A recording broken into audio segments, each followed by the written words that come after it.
I know a secret about you. I know that you decide which episode to listen to based on who the guest is and the type of business they run. Well, I reckon that's fraught with danger because you'll miss some absolute gold along the way. Today's guest is Riz Syed, and he owns and runs 30 brow bars around Perth. If I lost you, stay with me. He loves his staff and they love him back. What on earth could he teach you about how to run a successful business?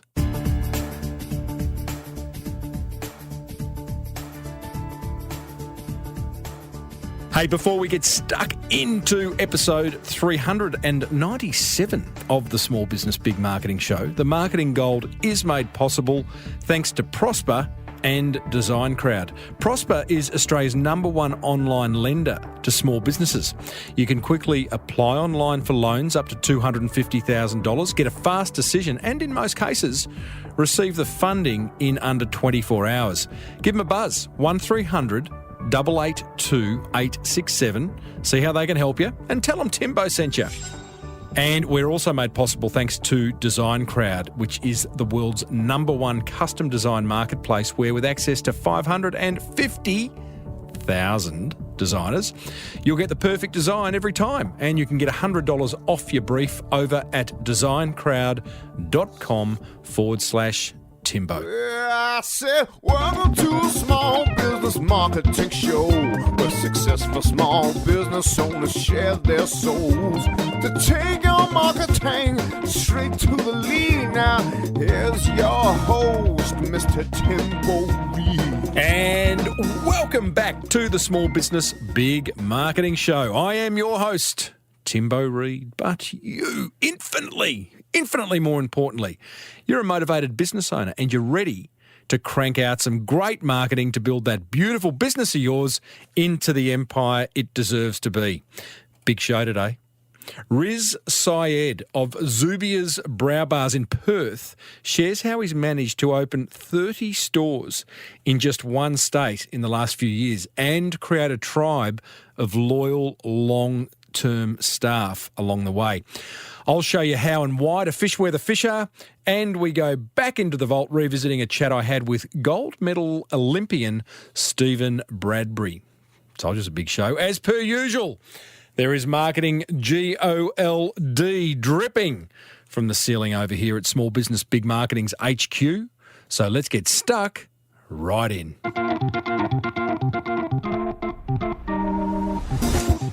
Need a speaker for your next conference? Recommend Timbo to your event organiser. Or better still, book him. Tim Reid, that's reid.com.au. You know, you and I are going to be meeting some amazing business owners and marketers over the coming weeks. We've got sisters Jo and Lucy from homewares brand Hunting for George, who are going to come in and explain how content marketing has been a major reason for their brand's success. And we catch up with Canadian entrepreneur Troy Packett, who's actually created a market in selling fresh canned air. Yep. He sells air. Interesting interview, that one. Now, that brings us to today's guest, who doesn't sell air at all. His name is Riz Syed, and he's the founder of Zubia Brow Bars in Perth. In fact, along with his wife, he's opened 30 of them in recent times. Now, brow bars, just so we get it, are where you get your eyebrows threaded. I've not been to one, but I have seen them in many a shopping centre, wondering, what on earth is that? What are they doing to those women? You can get lash extensions and all that kind of stuff. That's what a brow bar is. And they, I don't know about you, but seem to be popping up on high streets and shopping centres at a rate of knots at the moment. So sort of like wondering, is it a trend or is it something that's kind of here to stay? We will find that out. Now, Riz is big on attracting and retaining great people, and he's crystal clear on why he does what he does. And he loves nothing more than delivering a flawless and consistent customer service experience. There is a lot to be gained by having a listen to young Riz. So if you're struggling with any of those areas of your marketing, you're going to love what he shares. Big thank you to past guest Lisa Conway of Zing Coaching for introducing me to Riz, who I started off by asking, how on earth did he get started in threading?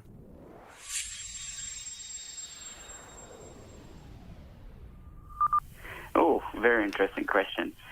Look, I've grown up with 5 sisters, and that's a lot of sisters, and that's a lot of beauty treatments that go around in the house, and certainly threading was one of those. So I grew up being surprisingly hair being pulled off my hand while I was sleeping, and I wake up in a shock going, what's going on? So we grew around with this technique, and I knew it very well. What country was that? India. Okay, India. so... I was born and bred in India. Hyderabad was my city. So yeah, those are all my memories as I grew up. So that's how I came across threading. It's very commonly used in the Middle East as well, Egypt and so on. So it's still very practiced. It's about 3,000 years old or 6,000 years old. I don't know much about the history, but who knows? You know, it's a very, very ancient, still running, still amazing, natural, amazing technique. So I knew this firsthand as growing up. Why has it taken so long to come to Australia? Look, possibly waiting for me, I would like to say, but no, it's not true. People have started here, but I think my purpose of the business, let's start there. That will kind of make sense.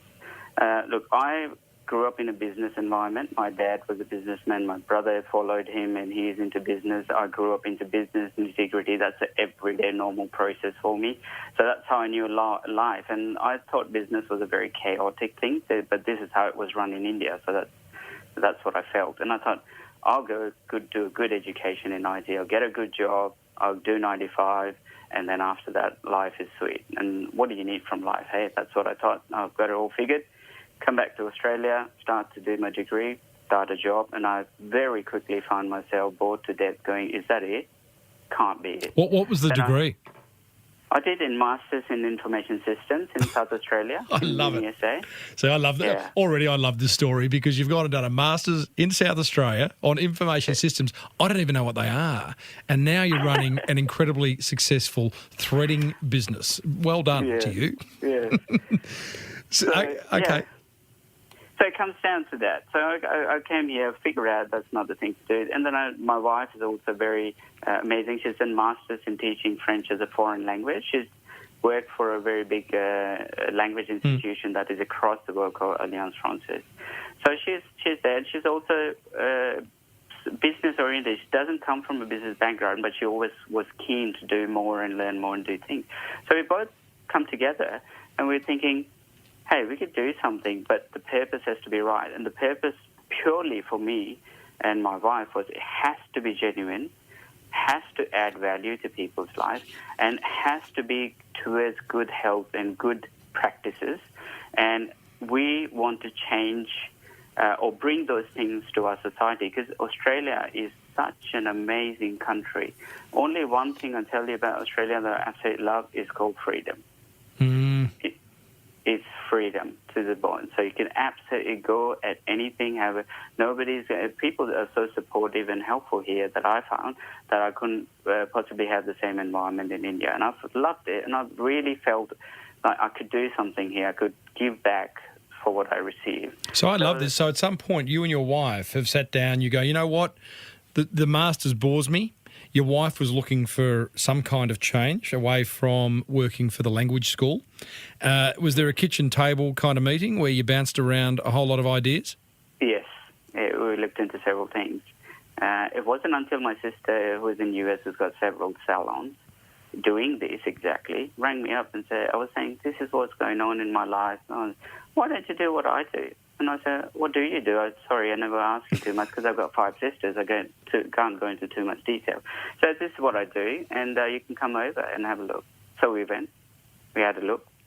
And we investigated around in Perth around at that time, and there were some people offering threading. But I understood one thing, very, very important, Tim, at that time, that people will not just jump into something without knowing. That's silly. That, especially something so prestigious like an eyebrow. You're not just going to give it to somebody to do something new just like that. So it's a big part of education. I have never looked at my brows as prestigious. That is wonderful. I'm going to look at myself differently. Yes, if you ask a woman, possibly that would be the most important thing, because it frames the face. And it's also, if people don't understand it that way, they will certainly understand it that way once you have threading done, because the shape you'll get and how much value it will add to the features you already have, it's a no-brainer. Once you see that, you realise. So you have gone over, your sister was living in the States, is that correct, that you went to visit? And you and your wife have learnt or rediscovered, I guess, threading, the art of threading, and gone, you know what, this ticks a lot of boxes. You know, you talked about purpose being it's genuine, you know, we're going to be able to add value to people's lives by having them improving, I guess, their confidence in the way they look. So you've come back here. What did you do? I tried every single place to get an opening, obviously. It's so alien, I couldn't even get insurance cover for it. They all just went, what? You want to do what again? And we are covering that? That's not happening. It wasn't until I found a South African guy on the phone who had his wife would do this, treatment in South Africa, and he goes, "Oh, I know what you're talking about. Give me a minute. I'm going to talk to my wife about this just before I cover you. I do want to help you because I think it would be fantastic, and my wife will be your first client." I said, "Great! I finally got somebody who knows about threading." Oh, well, that's where it all started. So I got the insurance, all the different stages. It was really difficult, but certainly worth the while. So he was, that South African fellow, was he an insurance guy? Yes. Every business owner needs that person. I don't mean insurance person, but that, you know, when you're starting a business and it's a new idea, particularly, I guess, when it's an idea that many people haven't heard of, we've somehow just got to find that one person that believes in what we're doing, don't we? Absolutely. Is his wife still a client? I believe so, but I've grown too big, Tim. Sorry. I love it. As much, well, I'm too busy backstage. Good on you, Riz. Well, that's why you're here, mate, because I think it's fascinating that you have got now 30 Zubias salons, threading salons throughout Perth. So before we get to 30, because it is a question that's on my mind, how did you get to 30 and where are you going to be in 2 years' time? But what was the first one? Was it a market stall? Was it an attachment to a hairdressing salon? What was it? It was the salon that I'm most proud of, Tim. It was a pathway. I couldn't call it a salon. I couldn't call it you could call it anything. You could call it an open plan kiosk. Chaos or kiosk? No, it wasn't chaos. I think we organised it quite nicely. Yeah. Very personal touch. 2 partitions from IKEA, 2 toilet mirrors, you know, the little ones. I remember they were $8 each on the wall. That's what I hung. $250 rack in the middle of those, like a shelf, so you can put our equipment. My personal laptop on top, trying to display any videos I could find about threading because we couldn't afford to have a formal one, so I just put together what I could. Mm-hmm. And 2 barber chairs I bought in WA for $250 each, and ourselves presented well, smiling with a laminated poster saying eyebrow threading. And all I had was myself, a thread, my wife right next to me, and all our intentions were focused on explaining to people what this is and let them decide and get familiarized and comfortable, and if they want to do this. And every time we did a customer, and we obviously after the proof is in the pudding, that's what I always believe, and they see it when they understand it, when they get there and they see the result, they spread the word, and I always banked on that and say, here's. But therein lay, that was your challenge, wasn't it? Because you're new to business, you are selling something that we don't know what it is. I mean, I've walked past threading places in Southland, a shopping centre near where I live, and I'm like, what is that? It's a trend. Won't be here next week anyway. I won't bother to understand it anymore. So clearly that's not the case now. But it must have been something that you really had to work hard on, that whole education process. Yeah. I took a lot of emotional beatings. So did my wife. What do you mean? Nothing out of the 2. I coped better, and I still stood. Because you have to stand in front. You can't expect, because it's so unique and so new, you have to invite people, you have to approach them, because generally people are shy. What you don't know, you don't want to know. It's generally, stay away from it kind of thing. So I had to be that person. So my challenge here, Tim, is I'm from India, so I've got a fairly darker skin, so it doesn't. I don't look like an average person that you'll find in the Caucasian person in Australia. Not that it's a good thing or a bad thing. It's just stating the different facts. So, and I'm a male, and I'm in beauty, and I'm selling something quite unique on a walkway open kiosk. So there were plenty of challenges. So tell me about, what do you mean by the emotional beatings? Like what does that mean?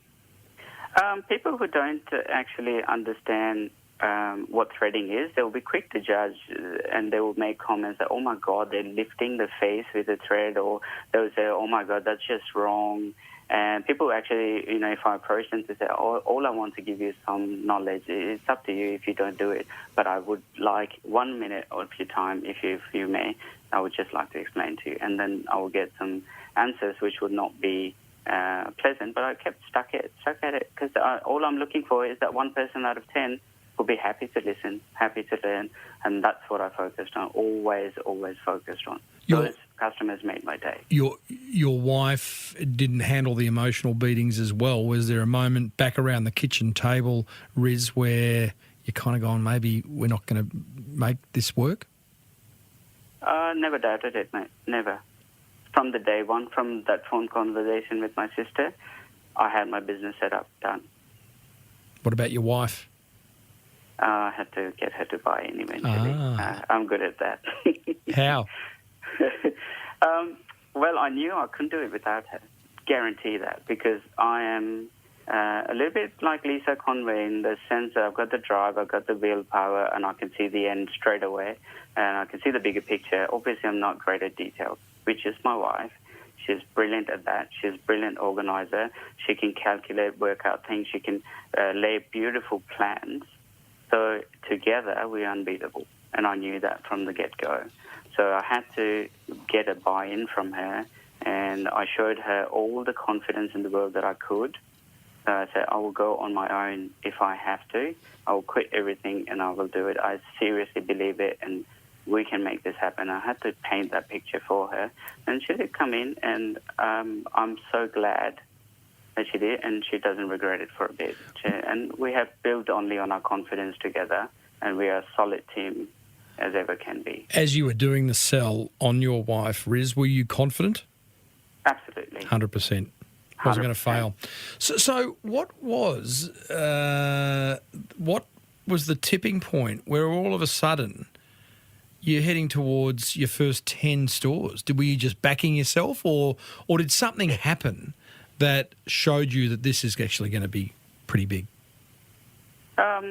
In some ways, I would like to think that I always thought big. What about those customers who are living in the remote area? They don't deserve this service? No. I want to be close to them. I don't want them to travel so much. So my salons in WA, if you happen to look at a map and later down the track, if you like, it goes from Bunbury to Joondalup. That is nearly, I would say, a 4-hour drive. If big you distance. Like, yeah. So I do want to make it easier for the customer and make it readily available. Just because I can earn more money in a certain location, and it's not the point. The point is the customer. And it's my job as a businessman to make it work in every area. So that's what I focus on in the background. Listeners, we are talking to Riz Syed, who is the founder, owner, Chief Everything Officer, CEO of Zubias Threading in Perth, 30 stores. You have got quite a number of mostly company-owned stores, Riz, but you're also starting to franchise? Yes, we have had quite a lot of amazing staff members, because I'm all about people, Tim. I cannot do it without my team. I swear by them, and I put my heart and soul in them. So they returned the same. So I was very glad to have our first ever employee work throughout her time in WA, worked with me, and she moved to Melbourne afterwards for whatever reason. And the second girl who I employed progressed in our company. I'm talking the second girl in 2008, so she stuck around. Wow. She did a master's in accounting, did her dash, and said, you know what? I find so much satisfaction working in this company. I'm going to come back and say, you know what? Give me a salon. I managed it. I've done it. I know what to do. And you're there. I trust you. Let's go. I said, why not? Go ahead. So all my franchisees are my own staff who just wanted to upgrade their lifestyle and say, I have so much faith in the way it's operated and the company itself, the purpose, that I want to sign up for it and I want to live my life doing this forever. So, your passion for people, Riz, is really obvious. I speak to a lot of small business owners, and if I ask them what's their biggest pain point, it's attracting and retaining great people. What's your secret? Look, people are people, whether it's customers, whether it is staff, all core values. Like if you peel the layers back, we are basic as a need. We are as an animal. We like being cared. We like feeling secure. We like being looked after. We have the same emotions. And if you trigger those things correctly, in the right purpose in your heart, if you genuinely want to make a guest feel welcome, it's not hard. It's really not. You don't have to treat them with fancy stuff. You just have to treat them like a human being, just as you would like to be treated yourself, and understand their pain. And if you can't do certain things, just don't bluntly shut the door. You say that these are the difficulties I have. What would you do in this position? And people genuinely understand and care as much as you do, and they get involved and you do things together. And I like doing things together with my team. I don't like doing solo things. So am I right in then saying that this partner, this husband-wife combination is where you focus a lot on that side of the business, the big Absolutely. picture, the people, I'm guessing the marketing, which we'll talk about shortly, and your wife focuses on product delivery, service delivery? My wife is... Okay, that's a strange thing. You're going to touch on the market soon, but she's in charge, head of the marketing, because she loves that topic, which is strange because I'm starting to now realise very recently that I might actually be holding my marketing skills. I haven't got into it. And I'll just give you a little bit more details on that a little bit later. No, go for it. What are you holding back? Okay, so marketing to me was a website, a paper, a flyer, a brochure, whatever it is. And that to me is all details, and I'm not a detailed person, so I stayed far away from it. And I said, I thought it would always fell in my wife's category. But there is a bigger aspect to the marketing that I'm recently understanding. Marketing is all about gathering right people as customers. Mm-hmm. I am all about people. And I have indeed built this business by contributing enormous amount by doing marketing, not by paper, not by website, even though I had developed our own website at that time and did SEO and the whole lot. I studied the thing anyway. Mm-hmm. So I've done those things. I still do a little bit of that on the side. Mm-hmm. But I never felt that that's where the marketing was at that time, because especially education is a big part, and I can articulate that so much to the customers and my team, how to train them to help them pass the message on to the customers. And so marketing to me is this dynamic thing that happens between the relationship between you and the customers, and you and your staff, very importantly, because that's who are going to carry on the message to your customers. If you're not good with your staff, good luck, because you're only one, and I've got 150 of my staff. So if I'm not good with them, and if I don't have good relationship and they don't do the thing for the right reason, then the message is going out wrongly. And that's not... The reality is, and I think what you touched on, Riz, is the fact that marketing is everything and everything is marketing. So you're absolutely right to finally realise that it's much greater than a website and a brochure and a menu of services and an ad in the local paper. I mean, that's I always like to draw a pie chart if you want to kind of visualise marketing.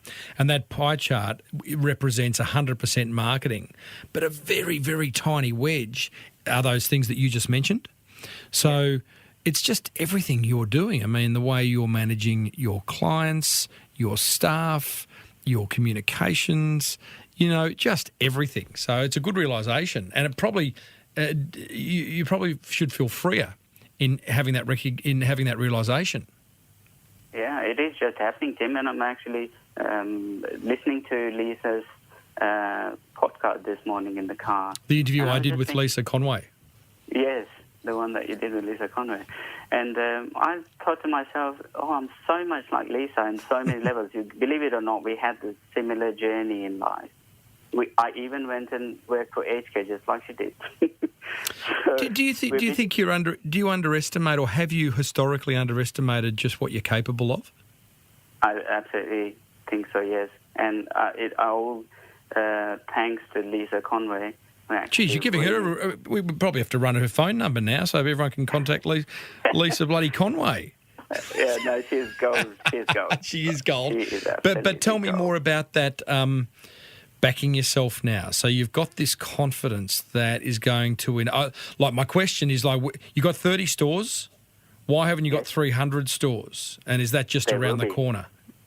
There will be, because what I've learned, Tim, recently that is helping me achieve those goals is because the bigger the team got, the bigger the salon, the business got, the more busy I got in the background, because no one person can ever tick everything. And I'm learning with the business every single day, even today, and I hope I never stop. So over the time, looking after so many people, getting them organised well and managing them in the right way, or leading them is the right word, I was struggling with so many people at the same time and keep the consistency with the customer, with the message of the business.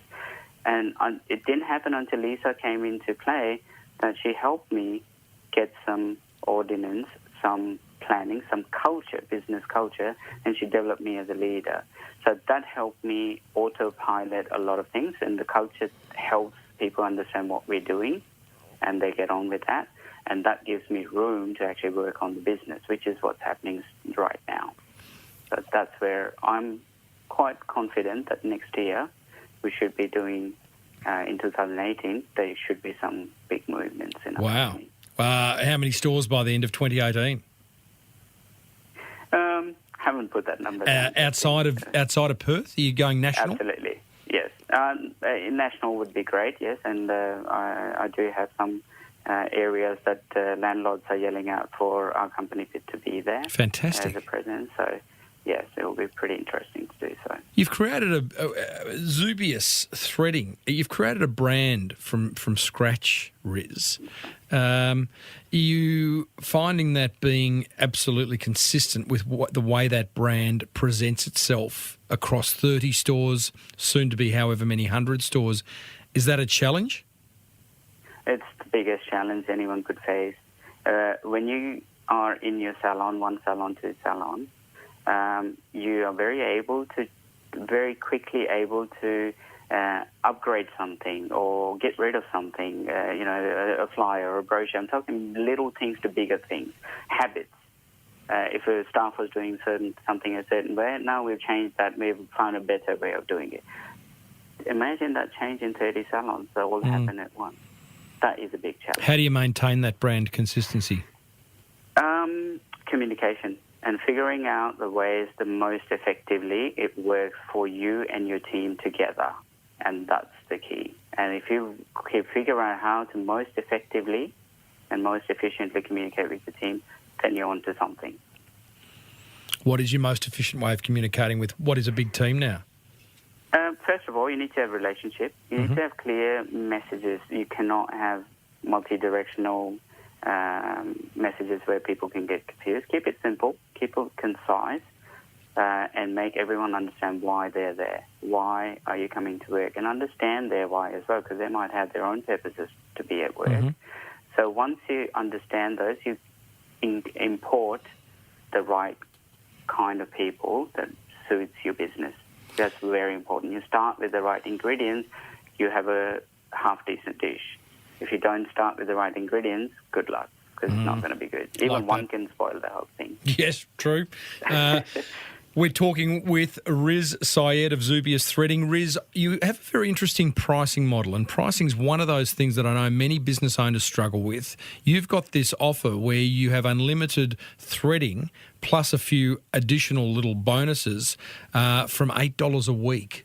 That's correct. It seems smart. It seems incredibly cheap.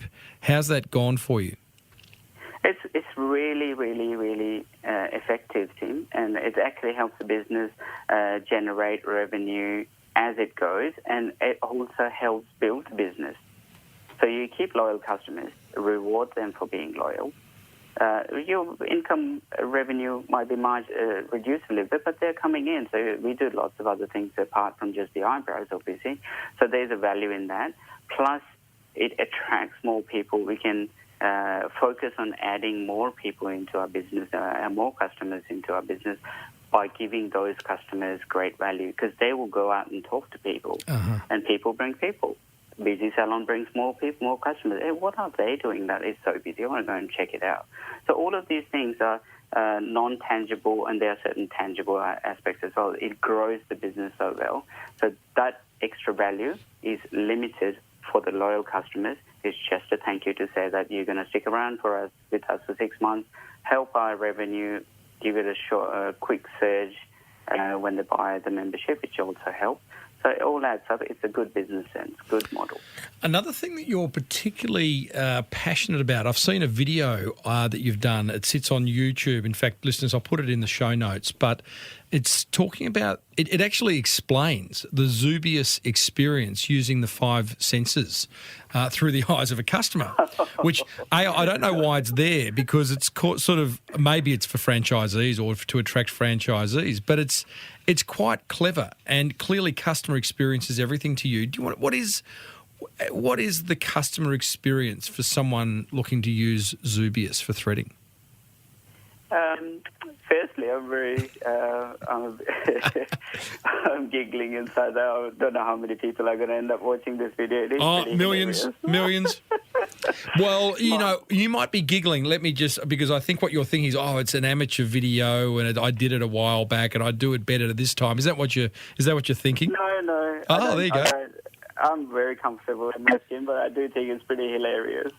Yeah, no, well, it's great. I mean, I love its rawness, its naivety, if you like. I think it's beautiful. So, and it works. It gets the message across. But what is, because customer experience is so important, do you have a mapped customer experience that you say to every person working for Zubias that they must adhere to?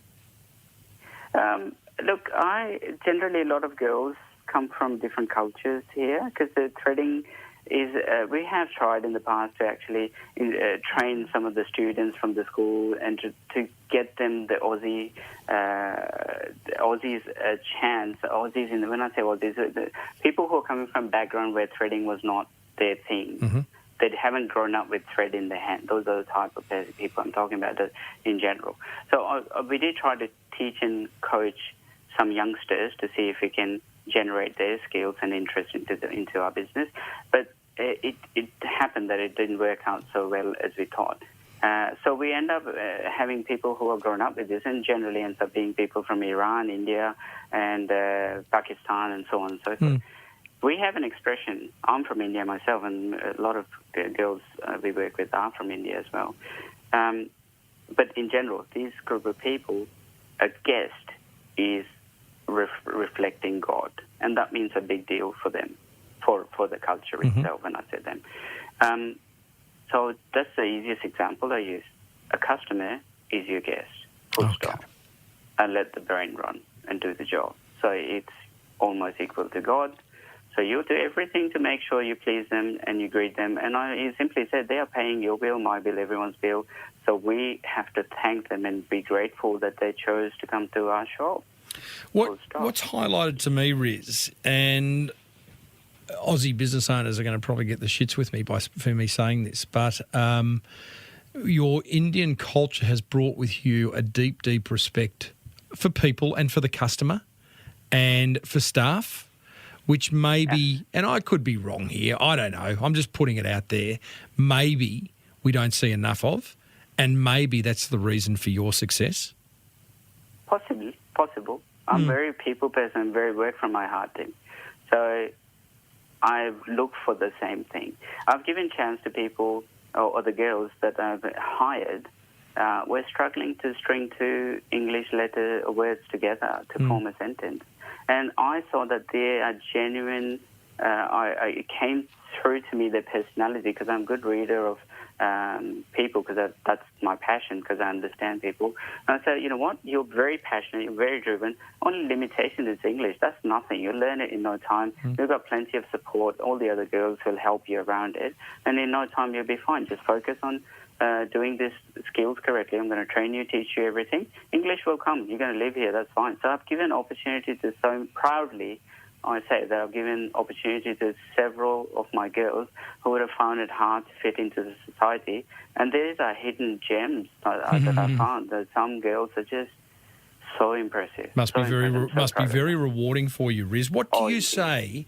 What do you say to the business owner listening, who is really who isn't a people person, but who has staff and are going to be employing more staff? What tip do you have for them to be more like Riz? Being fair is a big deal. Being honest is a big deal.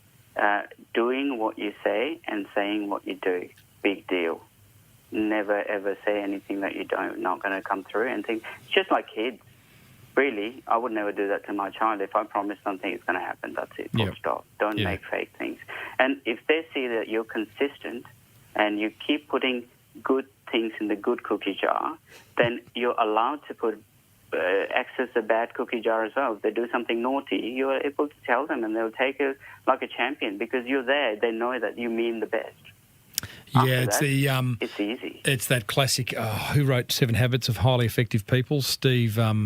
doesn't matter, famous business book, should know the author, but he talks about the emotional bank account in business and the emotional. But you've got to put a lot of deposits into the positive side of the bank account before you can withdraw on the negative side. But it does work that way. So it's not one thing, Tim. I find like a lot of times that amateur.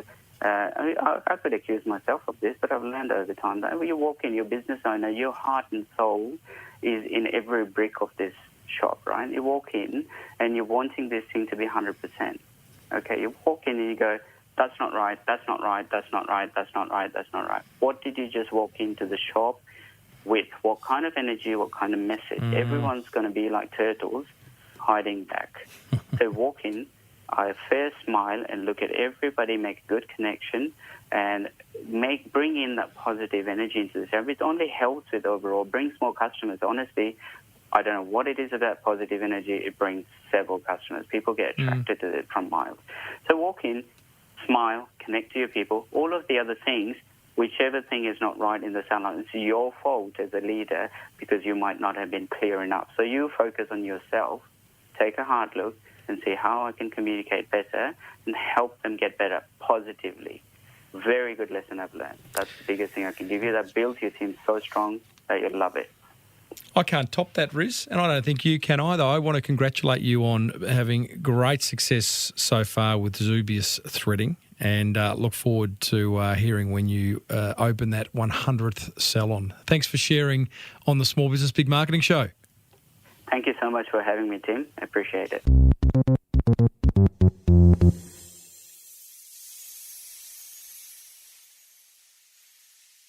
Well, there you go, team. Riz Syed of Zubia Brow Bars in Perth. Coming up, I'm going to share my top 3 attention grabbers from that fireside chat with him. Plus, I'm going to show you how and why to fish where the fish are. Cheap, quick, great. I used to work with a designer who'd force me to choose 2 of those 3 options whenever I wanted something designed.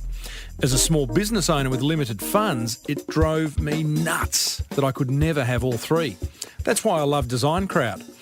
You see, Design Crowd is a website that helps startups, small businesses and marketers outsource custom design from logos and business cards to websites and landing pages. In fact, Design Crowd gives you access to over 550,000 designers from Sydney to San Francisco, ready to help you with awesome creative ideas. Here's how it works.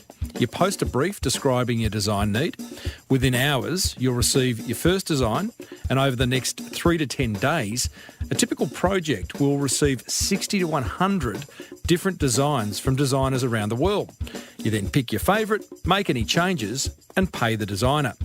You know, whether you're an entrepreneur looking to set up your brand or an established business that needs marketing collateral designed, Design Crowd is your answer. For a special $100 VIP listener offer, go to designcrowd.com/Timbo or enter the discount code Timbo when posting a project. See? Now you can have cheap, quick and great design thanks to Design Crowd.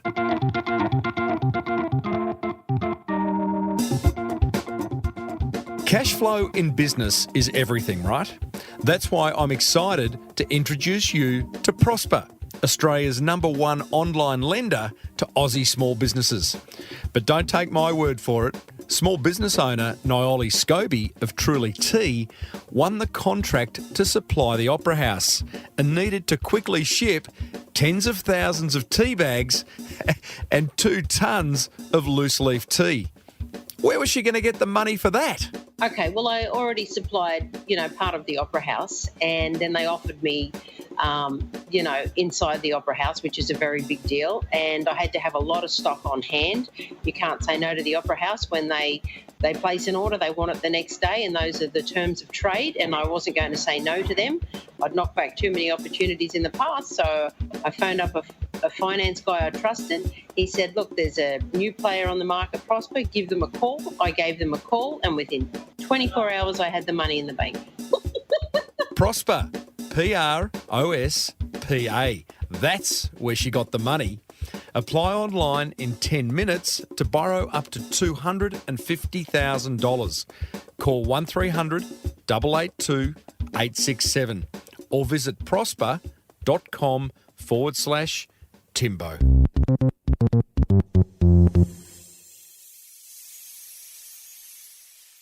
Righto, my top 3 attention grabbers from my chat with Riz Syed of Zubia Brow Bars, thanks to Prosper and Design Crowd. Attention grabber number 1.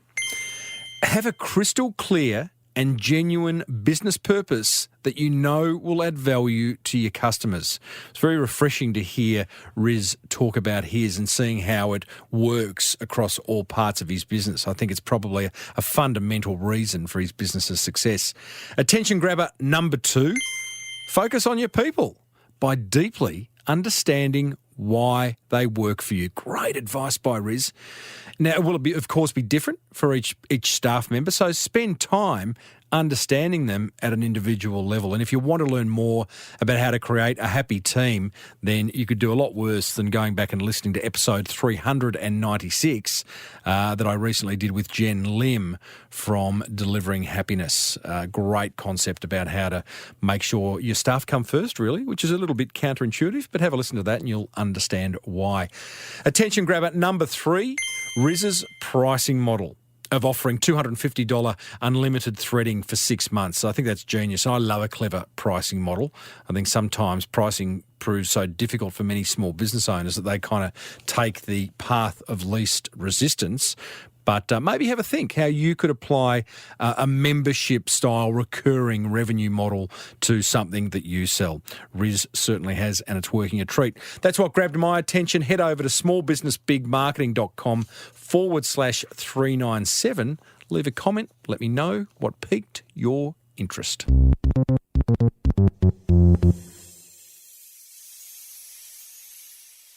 All right, team. Well, this will be the 62nd and last time I push this button.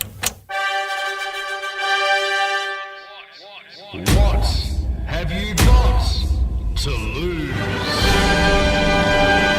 Yes, indeedly doodly. It is time for one simple yet effective marketing idea that you can implement immediately. One that's not going to cost a fortune, might just generate you more awareness, more inquiry, and ultimately more sales.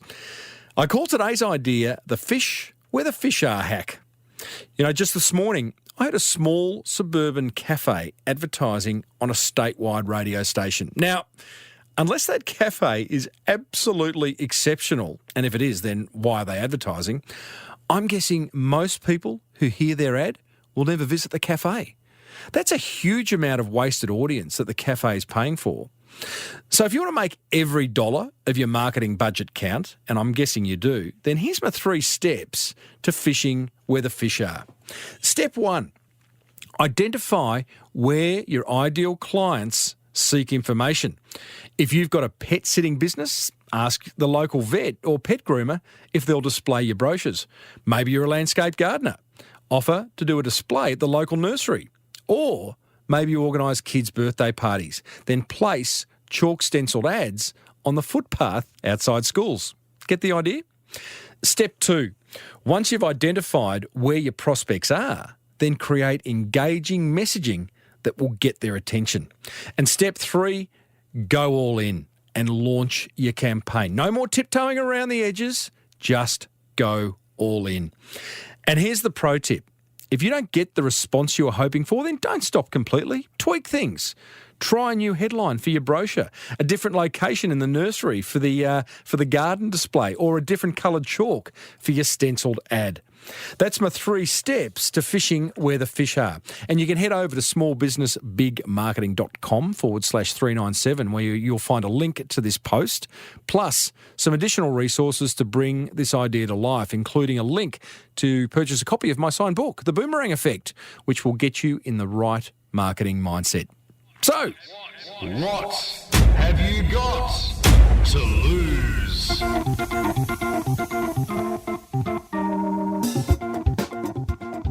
as I said there, that is the last time I will do a What Have You Got to Lose segment. But don't worry, there's 62. You can go back and have a listen to them all if you like over at smallbusinessbigmarketing.com.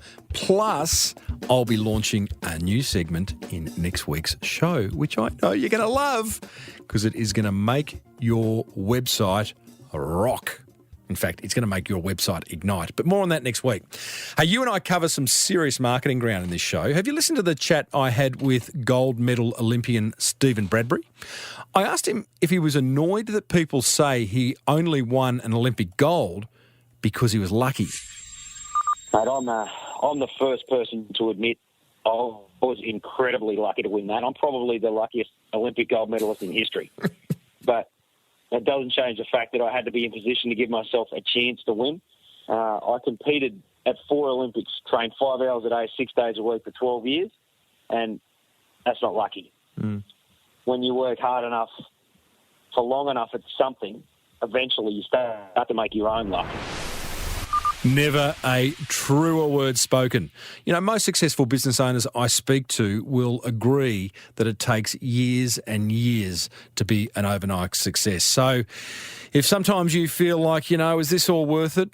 Take heed knowing that things will happen if you're putting the right things in place. And you're listening to this show, so it's going to work for you, right? Your business is going to be a success. Hey, you'll find that full interview with Stephen Bradbury plus hundreds more over at smallbusinessbigmarketing.com, or you can subscribe free on your favourite podcast catcher. I like Pocket Casts. Love to hear from you. Hit the contact button over at smallbusinessbigmarketing.com. You can email me, connect with me on social media, even grab a signed copy of my book, The Boomerang Effect.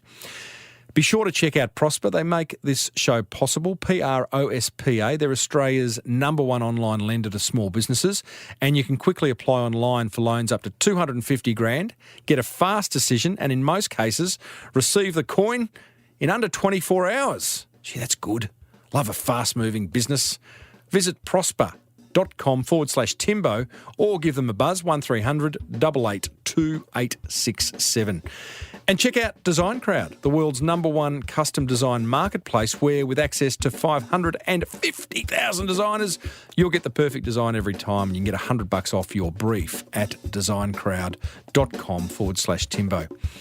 If you love the Small Business Big Marketing Show, then let another business owner know about it by grabbing their phone, opening up the podcast app, searching Small Business Big Marketing, hit subscribe, hand the phone back, say you're welcome, and then move on to the next one. I would love you forever if you did that.